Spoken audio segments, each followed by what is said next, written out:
मरणा हाती सुटले काया, मरणा हाती सुटले काया, विचारया निश्चय नासोनिया गेले खंते, सहज स्थिती भोगाची। मरणा हाती सुटले काया, मरणा हाती सुटले काया, विचारया निश्चये नासोनिया गेले खंते, नासोनिया गेले खंते, सहज स्थिती भोगाची। न देखे ते झाले श्रम, न देखे ते झाले श्रम, आले वर्मा हाता हे, नासोनिया गेली खंते, नासोनिया गेली खंते, सहज स्थिती भोगाची। तुका म्हणे कैसी किव, तुका म्हणे कैसी किव, कोठे जीव निराळा, नासोनिया गेली खंते, सहज स्थिती भोगाची। महायोग पिटे तटे भीमरत्यं, वरं कुंडलिकाय दातो मुनीन्द्रये, समागत तिष्ठं तमहानन्दकन्दं, परब्रह्मलिंगं भजे पांडुरंगाकार प्रथम नमन, पांडुरंगाकार प्रथम नमन, पांडुरंगाकार प्रथम नमन, पांडुरंगाकार प्रथम नमन, पांडुरंगाकार प्रथम नमन, पांडुरंगाकार प्रथम नमन, पांडुरंगाकार प्रथम नमन, पांडुरंगाकार प्रथम नमन। दुसरे चरण सताचिया, दुसरे चरण सताचिया, दुसरे चरण सताचिया, दुसरे चरण सताचिया, दुसरे चरण सताचिया, दुसरे चरण सताचिया, त्याच्या कृपादाने त्याच्या कृपादाने कथेचा विचार, त्याच्या कृपादाने कथेचा विचार, बाबाजी सद्गुरू दास तुका, दास तुका। पांडुरंगा करू प्रथम नमन, दुसरे चरण संतांचिया, त्यांच्या कृपादाने कथेचा विस्तारू, बाबाजी सद्गुरू दास तुका, महायोग पिटे तटे भीमरत्यं, वरं कुंडलिकाय दातो मुनीन्द्रे, समागत तिष्ठं तमानन्दकन्दं, परब्रह्मलिंगं भजे पांडुरंगं। ओम नमोजी आध्या वेद प्रतिपाध्या, जय जय ससुविद्या आत्मरूप देवा तूच गणेशो, सकलार्थ मती प्रकाशो, म्हणे निवृत्ती दासू, अवधारोची जयांची केलिया स्मरण, होय सकळ विद्येंची अधिकरण, तेची वंदू श्रीचरण श्री गुरूंचे ते नमस्कारोनी। आता आता माझ्या भावा, अंतर हे नको देवा, आले भागा ते करीतो, तुझेच नाम उच्चारितो, दृढ माझे मन, पायी राखावे बांधून, तुका म्हणे वाटे, नको फुटू देऊ फाटे, मस्तक हे पायावरी, मस्तक हे पायावरी, मस्तक हे पायावरी, मस्तक हे पायावरी, वारकरी संतांच्या या वारकरी संतांच्या या वारकरी संतांच्या या वारकरी संतांच्या या वारकरी संतांच्या या वारकरी संतांच्या काय पायावरी वारकरी संतांच्या वारकरी संतांच्या वारकरी संतांच्या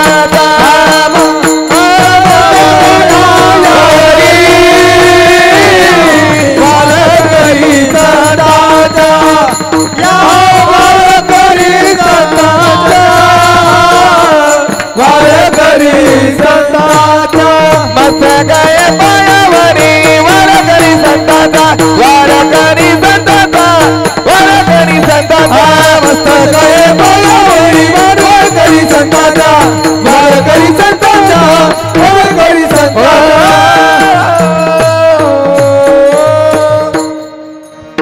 मस्तक हे पायावरी या वारकरी संतांच्या प्रस्तुत प्राप्त प्रसंगी कीर्तनरूपी सेवेसाठी म्हणून दाखवलेला अभंग महाराष्ट्रातील संत लोकमान्य संतमान्य संत संप्रदायाचे कळस असणारे जगद्गुरु तुकोबरायांचा 4 चरणाचा आजच्या कीर्तनासाठी अभंग निवडला आहे. विठ्ठल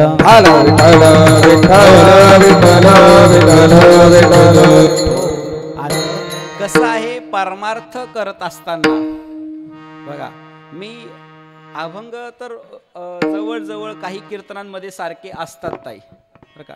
काही कीर्तनामध्ये जवळजवळ अभंग सारखे असतात पण श्रोते एक नसतात.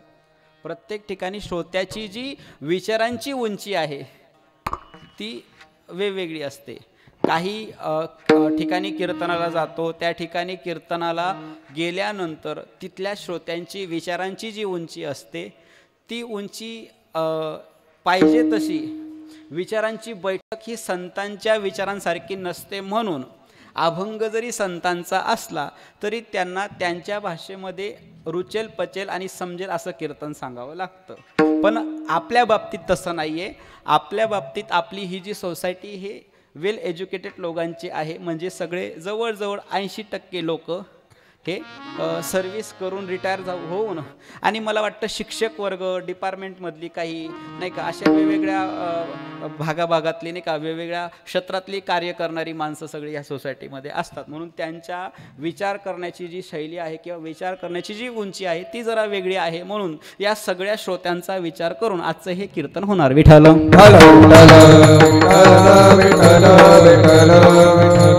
दुसरा मुद्दा आता जरा माझ्या बाबतीत म्हणजे अल्पसा परिचय.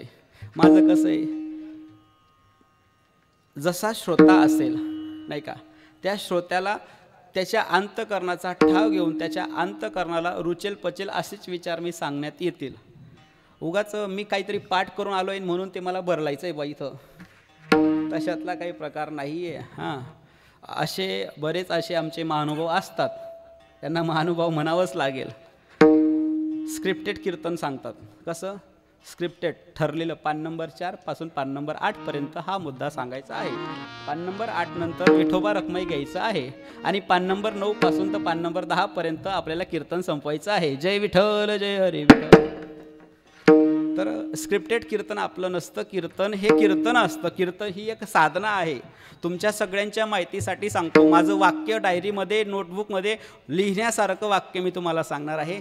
कीर्तन हे आपल्या जीवनामध्ये परिवर्तन करण्याचं एकमेव साधन आहे. अनेक ठिकाणी तुम्ही जाणार तुम्हाला भलतंच काही ऐकायला मिळेल पण इथं आल्यानंतर तुमच्या जीवनाच्या उत्थान कसं होईल तुमच्या जीवनामध्ये तुम्ही आहे त्या स्थितीपासून उंच स्थितीला कसे जाणार एवढं मार्गदर्शन फक्त आणि फक्त कीर्तनात केलं जातं. विठ्ठल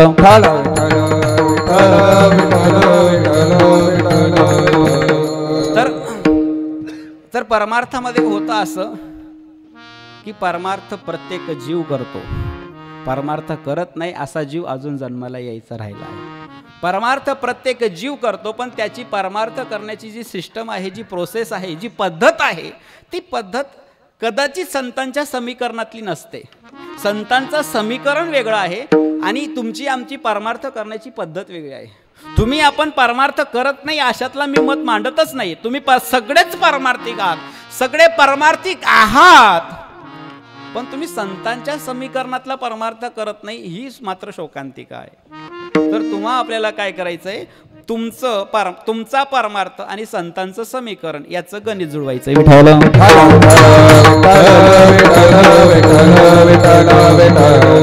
संतांचं समीकरण म्हणजे संतांचं गाईड आपल्याला घ्यायचंय. जरा लक्ष देऊन ऐका. कीर्तन समजलं तर लक्ष देऊन ऐका. नाही समजलं मला काही त्यातलं म्हणजे फार काही फायदा होणार आहे अशातला काही प्रकार नाही. तुम्हाला नाही समजलं माझं काही नुकसान नाही, पण समजलं तर तुमचं कल्याण झाल्याशिवाय राहणार नाही एवढं मला माहिती आहे. हा, संतांच्या विचारांचं गाईड आणि आपला परमार्थ. बघा, गाईडचा वापर हा शाळेमध्ये याच्यासाठी केला जातो. लक्ष देऊन ऐका. गाईडचा वापर शाळेमध्ये एवढ्यासाठी केला जातो की त्या उदाहरणाला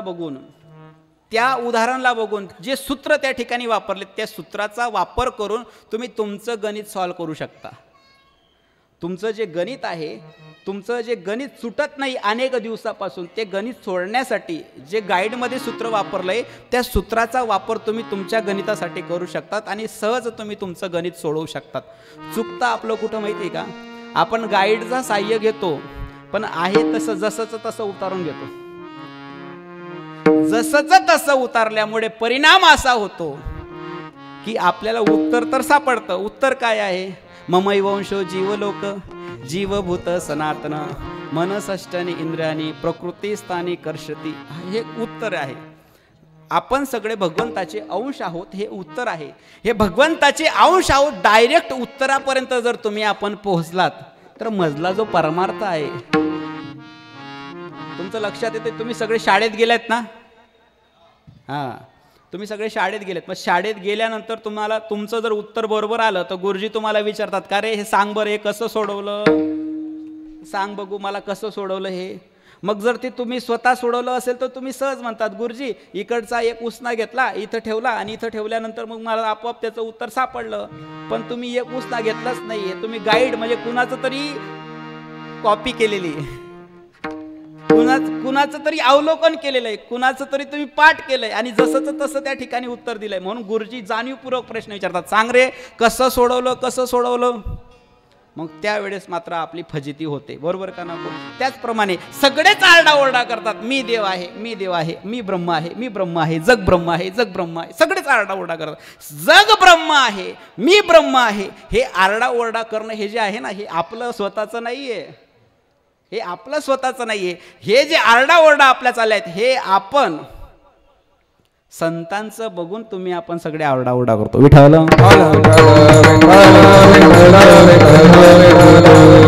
आणि तुमच्या माहितीसाठी सांगतो, तुम्ही सगळे प्रापंचिक आहात म्हणून तुमचा प्रपंच उधार उसण्यावर किती दिवस चालेल बरं.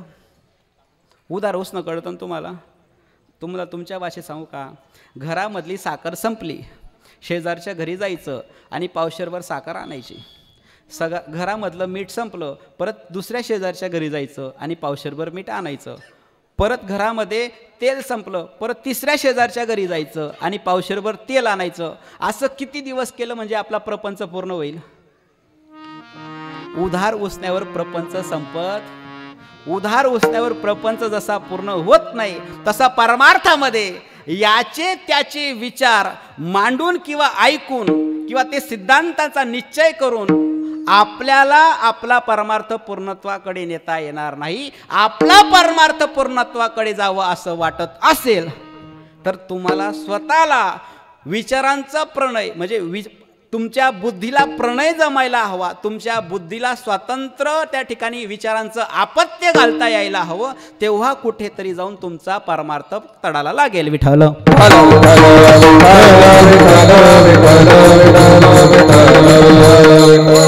म्हणजे तुमचा आमचा जो परमार्थ आहे, देखा देखील या जोग, हो, तुमचा माझा जो परमार्थ चाललेला आहे तो कसा चाललेला आहे, देखा देखील या जोग घटे का या बडे रोग. म्हणजे तुम्ही आपण काय करतोय, परमार्थ करतोय, करत नाही अशातला प्रकार नाही, पण परमार्थ आपण स्वतः करत नाहीत. शांत बसा सगळ्यांनी. काय परमार्थ आपण स्वतः करत नाही तर इतरांनी कसा केला, आणि त्यांनी जसा केला तसा मीही करायला हवा, असं आपण कॉपी आणि पेस्ट करण्याचा प्रयत्न करतो. म्हणजेच काय, आपण परमार्थ करत नाही तर आपण परमार्थाचं सोंग करतो. विठ्ठल.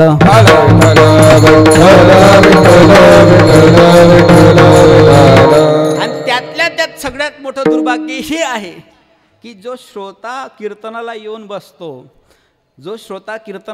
बसतो, कीर्तनाला बसल्यानंतर त्याला हे प्रश्न पडतच नाही बाबा की मी कीर्तनाला कशासाठी जायला पाहिजे. सगळ्यात मोठं दुर्दैव हे कीर्तनकारापासून, हे आपलं दुर्दैव की ही लोक कीर्तनाला का म्हणून येतात. कीर्तनाला येण्यामागचं काहीतरी प्रयोजन असायला पाहिजे का नको. सकाळी लवकर उठायचं, आंघोळ करायची, चांगले कपडे घालायचे आणि घरच्या बायकोला सांगायचं डबा भरून दे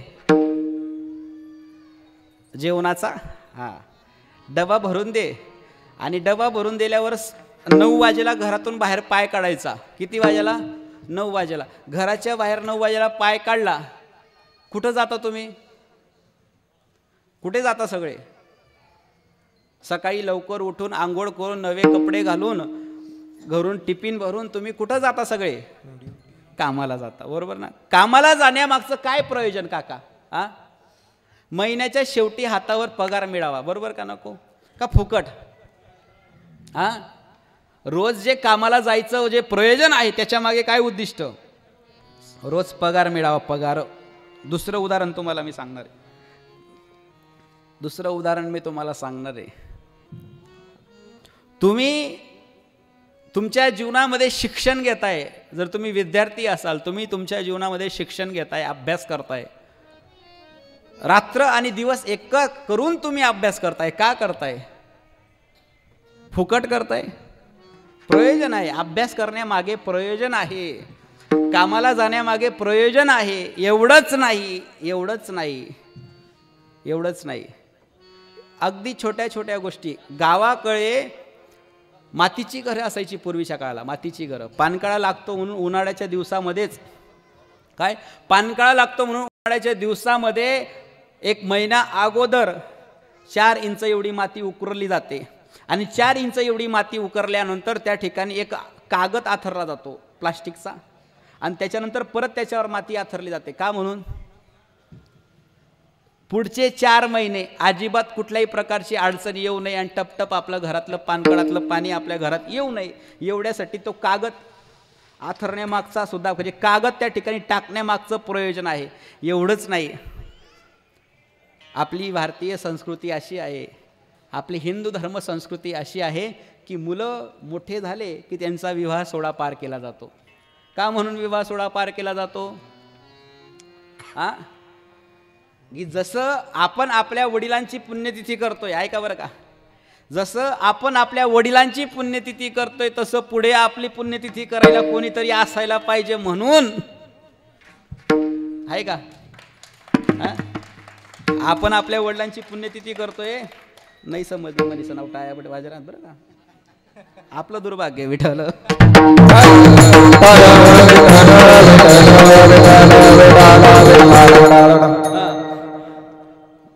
आपल्या वडिलांची आपण पुण्यतिथी करतोय आणि आपली पुण्यतिथी कोणीतरी करावी म्हणून आपण आपल्या लेकरांची लग्न लावून देतो. म्हणजेच काय, पोराबाळांची लग्न लावण्यामागे सुद्धा काहीतरी प्रयोजन आहे. मला असं विचारायचं आहे, सगळ्या गोष्टींमध्ये जर तुमचं प्रयोजन असणार तर कीर्तनाला येण्यामागे काय प्रयोजन? तुम्ही सगळे कीर्तनाला आलात, कशासाठी आलात? का म्हणून गर्दी करायची? बरं, या कीर्तनाला गर्दी करतात ते काही नवल नाही, ठीक आहे बाबा, हे जरा आध्यात्मिक पारमार्थिक आणि छोटे खाणी कीर्तन आहे. काही काही कीर्तने असा राहत असतं तडे माणसाला वैकतात नाही, निस्ती गर्दी. माणसांवर माणसं उडी मारतात, पार बसायला जागा राहत नाही. बरं, एवढी गर्दी त्या ठिकाणी जमते, मग ती गर्दी का म्हणून जमत असेल? कहा गया था कहा नहीं, आणि क्या लाया कुछ भी नहीं. खाया पिया ग्लास थोडा 4 आना, बुवा जाणे बढण्या जाणे, आपण आपली गोधडी ताणे घरात. आजही समाजाला काही देणं घेणं नाही संतांनी काय सांगितलेलं आहे. आजही तुम्हाला माहित नाही आजच्या कीर्तनाचा अभंग काय. असं बोला, ते पुढलं काय म्हणणं आहे ते. आज आपण ज्या अभंगावर कीर्तन सांगतोय तो अभंग कुठला? नाही घेणं देणं. मग का म्हणून ह्या सगळ्या गोष्टी करायच्या? प्रयोजन काय? कीर्तनाला येण्यामागचं प्रयोजन काय? आणि तुमचा सगळ्यांचा कीर्तनाकडे बघण्याचा जोपर्यंत दृष्टिकोन बदलत नाही ना तोपर्यंत तुमच्या जीवनामध्ये परमार्थ येणार नाही. विठ्ठल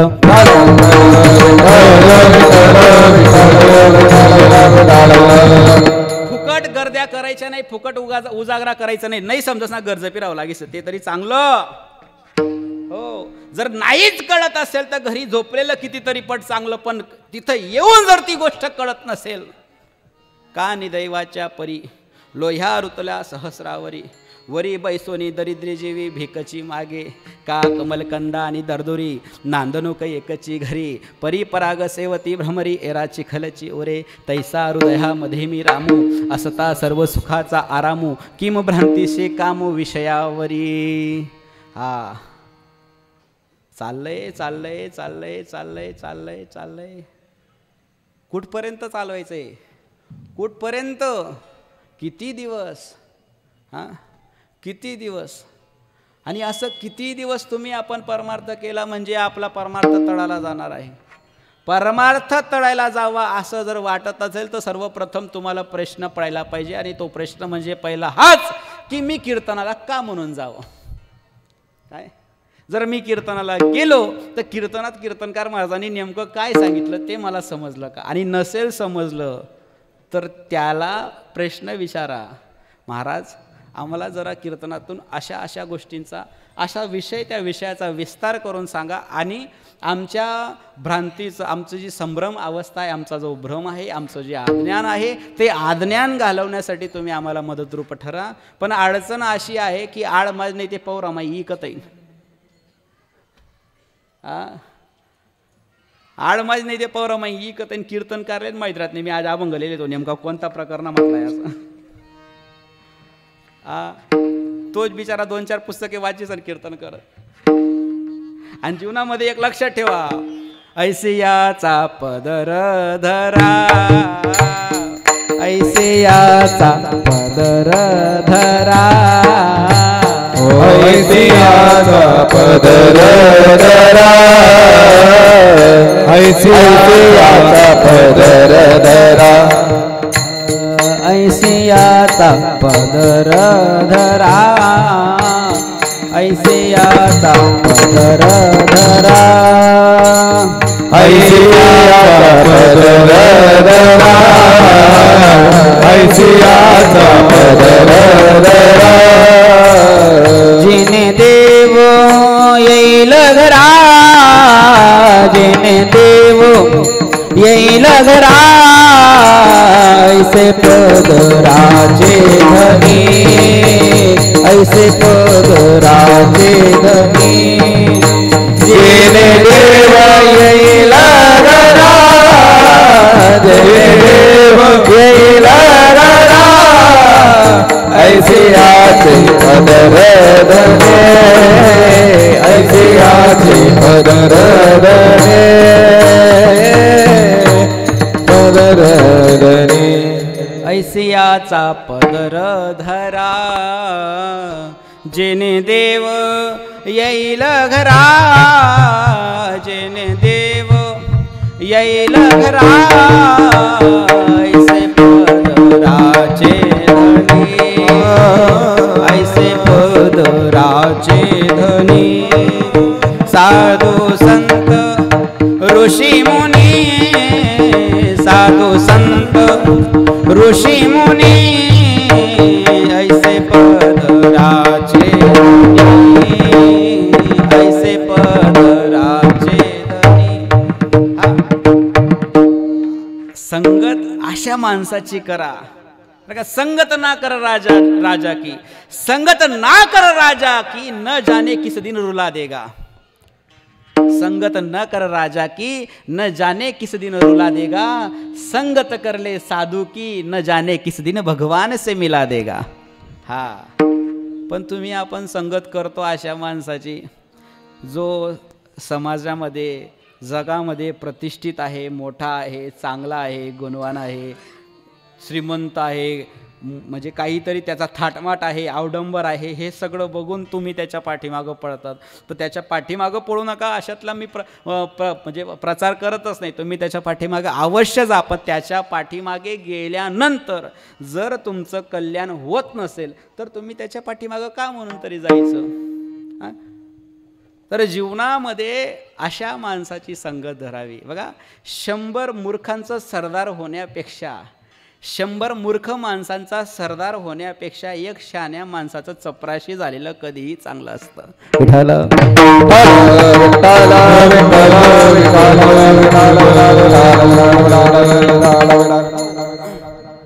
तर तुम्ही सगळे कीर्तनाला येतात. कीर्तना आल्यानंतर तुम्हाला सर्वप्रथम हा प्रश्न पडायला हवा की आम्ही कीर्तनाला का म्हणून जायला पाहिजे, म्हणजे कीर्तनाला जाण्यामागचं प्रयोजन काय.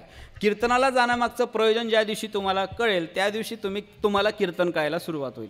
आणि ज्या दिवशी तुम्हाला कीर्तन करायला सुरुवात होईल त्या दिवसापासून आमच्यासारखे अनेक जे बुवा लोक आहेत त्या बुवा लोकांशी सुद्धा परमार्थाची थोडी, कारण तुम्ही त्यांना अशी सवय लावून ठेवली आहे.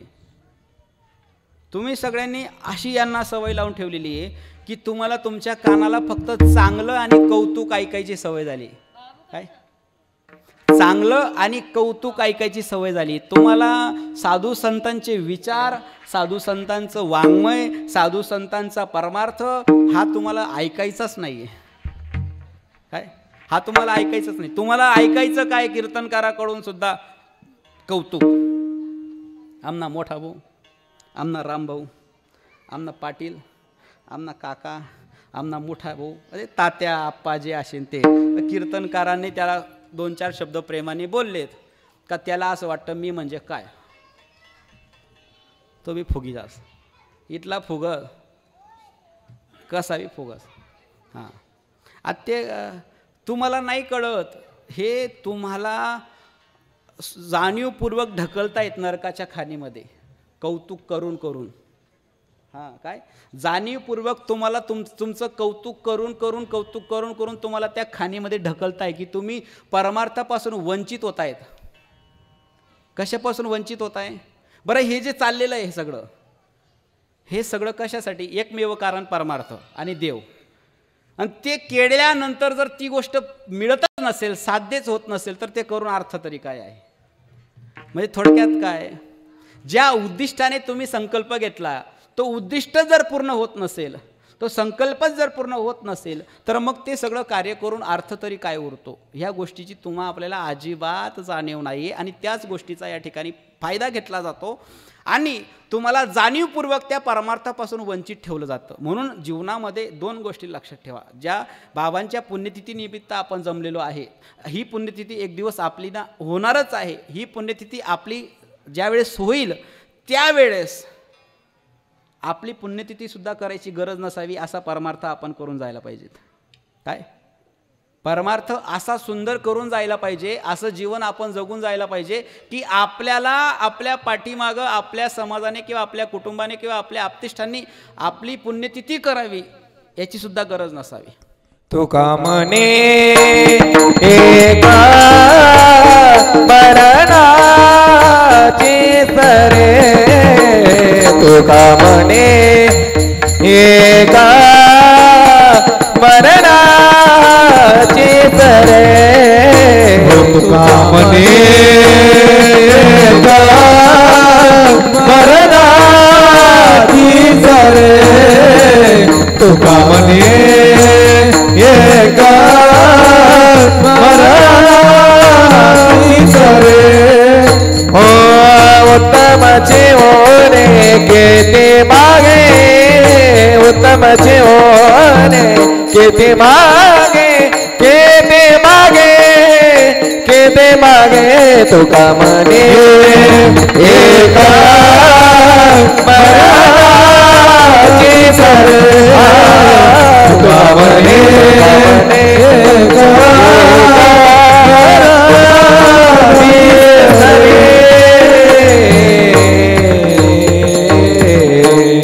तुका म्हणे एक मरणाची सरे उत्तमची उरे कीर्ती मागे. तुम्ही आपण परमार्थ अशा पद्धतीने करायला हवा. हो, तुम्ही आपण परमार्थ अशा पद्धतीने करायला हवा की आपल्या पाठीमागं आपली पुण्यतिथी करायची सुद्धा गरज नसावी. म्हणजेच काय की आपण अग्निरूप व्हावं, लागू नेदी पाप पुण्य अंगा. हां, आता आपण आपल्या अभंगाकडे वळूया. परमार्थ परमार्थ परमार्थ, प्रत्येक जीव परमार्थ करतो, पण आपण त्या दुराग्रहामध्ये परमार्थ करतोय, त्या संभ्रम अवस्थेत परमार्थ करतोय, ज्याला आपण परमार्थ म्हणतो. वास्तव तो परमार्थ नाहीये. म्हणजेच काय, एक काळा कुट्ट म्हणजे डांबर रंगाचा माणूस, डांबर रंग कळतो तुम्हाला, काळा कुट्ट माणूस. काळा कुट्ट माणूस सकाळी लवकर उठला आणि उठल्यानंतर त्याच्या स्नानगृहामध्ये, म्हणजे थोडक्यात त्याला आपण बाथरूम म्हणतो, बाथरूममध्ये गेला आणि आपण सगळे 60 रुपयाचा साबण वापरतो, त्याने 200 रुपयाला घेतला होता. कितीचा? 200 रुपयाला. आणि 200 रुपयाचा साबण खूप आत्मविश्वासाने अंगाला लावत होता. लक्ष देणं आहे का? एक काळा कुट्ट माणूस सकाळी लवकर उठला आणि त्याच्या बाथरूममध्ये गेला आणि 200 रुपयाचा साबण त्याच्या अंगाला खूप आत्मविश्वासाने लावत होता. त्याला आत्मविश्वास असा होता, त्याला खात्री अशी होती की मी हा 200 रुपयाचा साबण अंगाला लावला तर मी गोरा होईल. असा कोणता साबण बनेल का या जगमा? आणि हे सुद्धा त्याला माहिती होतं की साबण कुठला जरी लावला तरी मी गोरा होणार. हे माहिती असून सुद्धा ज्या आत्मविश्वासाने, ज्या खात्रीने तो साबण लावत होता, ती खात्री म्हणजे दुराग्रह. मराठी भाषा कळते ना तुम्हाला? हां, बस परमार्थात आपलं तेच चाललेलं आहे. आपण ज्या खात्रीने, ज्या आत्मविश्वासाने परमार्थ करतो, मुळात आपल्याला माहिती आहे हा परमार्थच नाहीये, हे फक्त अवडंबर आहे, पण तरी ज्या दुराग्रहाने, हां, म्हणून नामदेव महाराजांनी म्हटलं, गायेन करशी, गायेन करशी गुणीजन होशी, परिवैष्णवन होशी अरे जना, परिवैष्णवन होशी अरे जना. म्हणजे मृदंग, पेटी, टाळ आणि कीर्तन माझ्या सकट. मृदंग, टाळ, पेटी आणि कीर्तन, गायन, वादन, कीर्तन, ह्या सगळ्या गोष्टी परमार्थासाठी समर्पक आहेत, नाही अशातला प्रकार नाही. पण हे परमार्थासाठी समर्पक तेव्हा ठरतात जेव्हा याचा मागचा हेतू, उद्दिष्ट भगवंताला प्रसन्न करण्याचा असेल तेव्हा. अन्यथा हे सगळं फक्त आणि फक्त कलाक्षेत्र आहे. विठ्ठल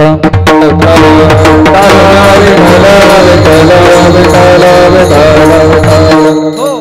तर जसा तो काळाकुट्ट माणूस सकाळी ज्या आत्मविश्वासाने लवकर उठून आंघोळ करतो आणि त्याला वाटतं की बाबा मी तर काही गोरा होणार नाही पण तरी प्रयत्न करायला काय अडचण आहे, तसं तुमचा आमचा परमार्थ करण्याची पद्धत आहे, सिस्टम आहे. आपल्याला माहिती आहे हे सगळं केल्यानंतर परमात्म्याची प्राप्ती होणार नाही, तरी सुद्धा तुम्ही सकाळी रोज लवकर उठतात आणि तुमच्या नित्यक्रमाला लागतात. तो कोवर आहे. या सगळ्या गोष्टींचं खंडन करतात, म्हणजे बंद करा हे सगळं बंद करा. आणि का बंद करा? अहो हे सगळं केल्याने माझा भगवंत तुम्हाला मिळणार नाही. माझा भगवंत तुम्हाला पाहिजे असेल तर तुम्हाला काय करावं लागेल? त्याला ओळखावं लागेल. म्हणे ओळखल्याने काय होईल? जर त्या भगवंताला आपण ओळखलं तर काय परिणाम काय होईल? तुकोबाराय सांगतात, परिणाम असा होईल की आपल्या अंतःकरणामध्ये जी भीती आहे, कशाची भीती? तुम्हाला सगळ्यांना भीती कशाची? मरणाची. गाडीमध्ये जर प्रवास करायला बसले तरी पुढे बसत नाही, मागे बसत नाही, बरोबर मध्ये बसतात.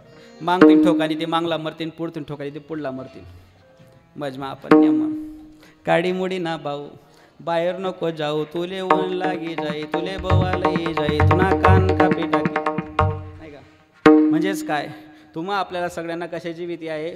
मरणाची. तुकोबाराय सांगतात, ही मरणाची भीती जर घालवायची असेल, काय मरणाची भीती जर घालवायची असेल तर निश्चयाचे बळ, तुका म्हणे त्याची फळ. तुम्हाला काय करावं लागेल? निश्चय करावा लागेल. बरं महाराज, निश्चय करायचाच आहे, पण मग कशाचा निश्चय करूया?